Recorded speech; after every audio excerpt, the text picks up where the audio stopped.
Selamat pagi, selamat jumpa kembali anak-anak ibu kelas 8. Apa kabar semua?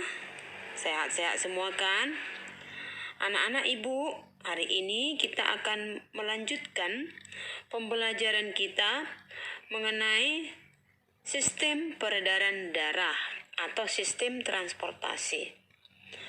Hari ini ibu akan membahas mengenai struktur dan fungsi jantung dan pembuluh darah pada sistem pernafasan. Nah, minggu yang lalu kita sudah belajar bagaimanakah struktur darah dan bagaimanakah komposisi darah kita. Maka sekarang mari kita lihat bagaimanakah struktur dan fungsi jantung dalam sistem peredaran darah, bagaimanakah darah itu mengalir mulai dari jantung ke seluruh tubuh.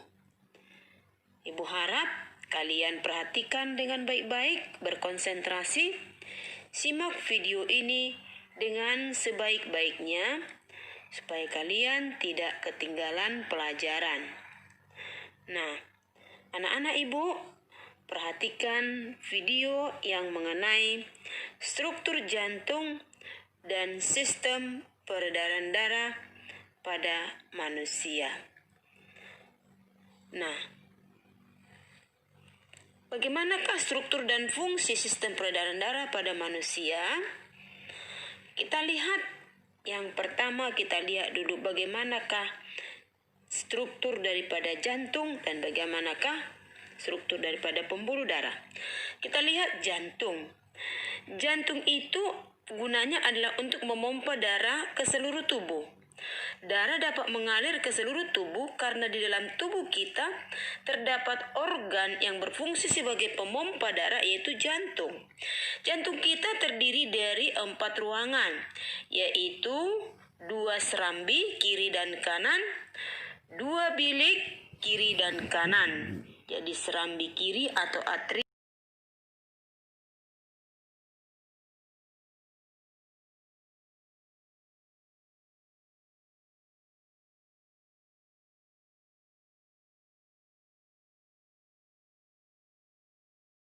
kiri, serambi kanan atau atrium kanan, bilik kanan atau ventrikel kiri dan kanan.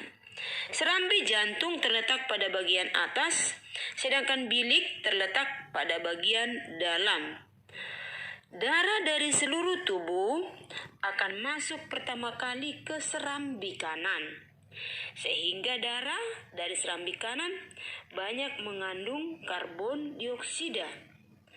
Dari serambi kanan, darah akan melewati katup tricuspidalis menuju ke bilik kanan, dan katup ini berfungsi agar darah tidak kembali ke serambi kanan.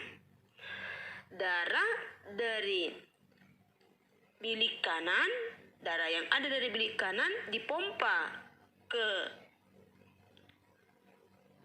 paru-paru melalui arteri pulmonalis yang mengandung karbon dioksida dari seluruh tubuh. Itu akan dibersihkan di paru-paru. Darah dari paru-paru mengalir melalui vena pulmonalis menuju ke serambi kiri, sehingga darah dalam serambi kiri adalah darah yang mengandung oksigen atau darah bersih.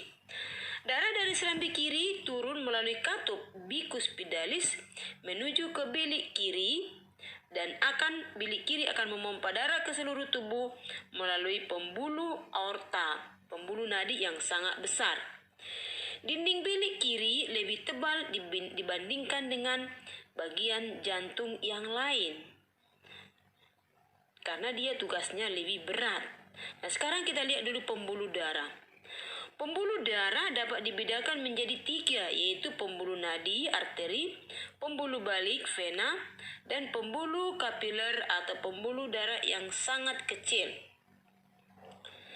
Arteri merupakan pembuluh darah yang mengalirkan darah keluar dari jantung, sedangkan vena mengalirkan darah masuk kembali ke dalam jantung. Arteri berisi darah yang mengandung oksigen, kecuali pembuluh arteri pulmonalis yaitu vena besar darah yang banyak mengandung karbon dioksida, kecuali vena pulmonalis. Ujung arteri dan vena bercabang-cabang menjadi pembuluh-pembuluh kecil yang disebut dengan pembuluh kapiler. Pada pembuluh kapiler inilah terjadi pertukaran gas oksigen dan gas karbon dioksida antara darah dengan jaringan tubuh. Nah, sekarang perhatikan tabel perbedaan arteri dengan pembuluh vena. Perbedaannya, kalau pembuluh nadi tempatnya agak tersembunyi di dalam tubuh, sedangkan vena dekat dengan permukaan tubuh dan nampak kebiru-biruan. Dinding pembuluh arteri tebal, kuat dan elastis, sedangkan vena tipis dan tidak elastis. Nah, aliran darah pada pembuluh nadi atau arteri meninggalkan darah, sedangkan vena selalu menuju ke jantung.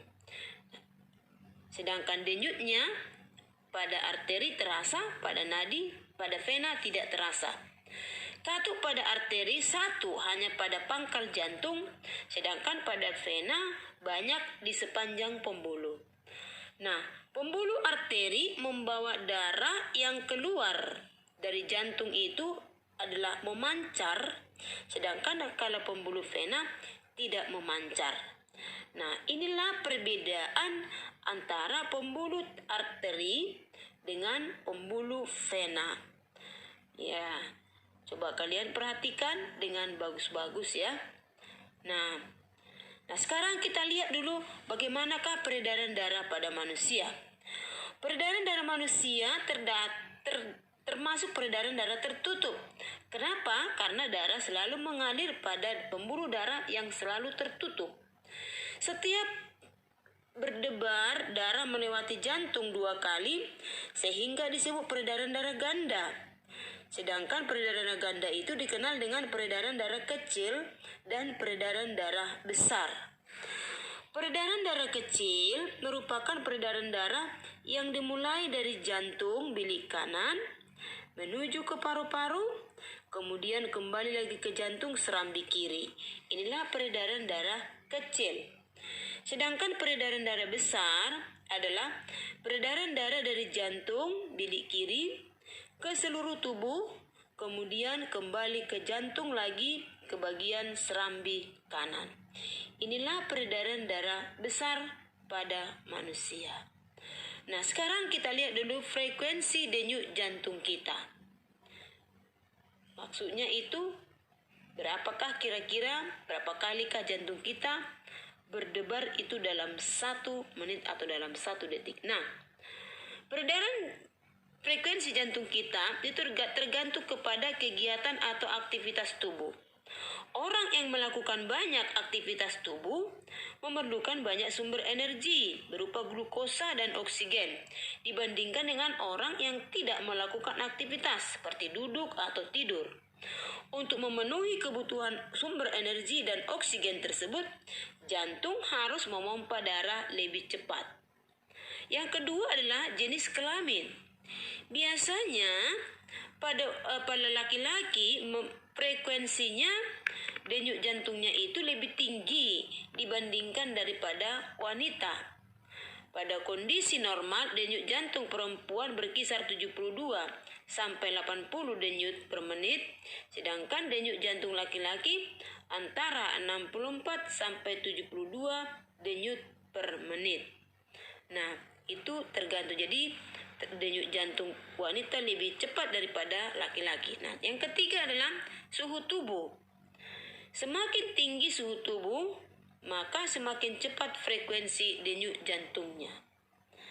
Hal ini terjadi karena adanya peningkatan proses metabolisme sehingga diperlukan peningkatan pasokan oksigen dan pengeluaran karbon dioksida. Nah, inilah faktor. Nah, yang berikut adalah umur. Pada janin denyut jantungnya mencapai 140 sampai 160 denyutan per menit. Sedangkan kalau semakin bertambah umur seseorang, semakin rendah frekuensi denyut jantungnya. Hal ini berhubungan erat dengan makin berkurangnya proporsi kebutuhan energi. Nah, itulah kira-kira frekuensi denyut jantung kita. Berdenyutnya jantung seseorang secara normal tergantung kepada keseimbangan komposisi ion-ion dalam tubuhnya.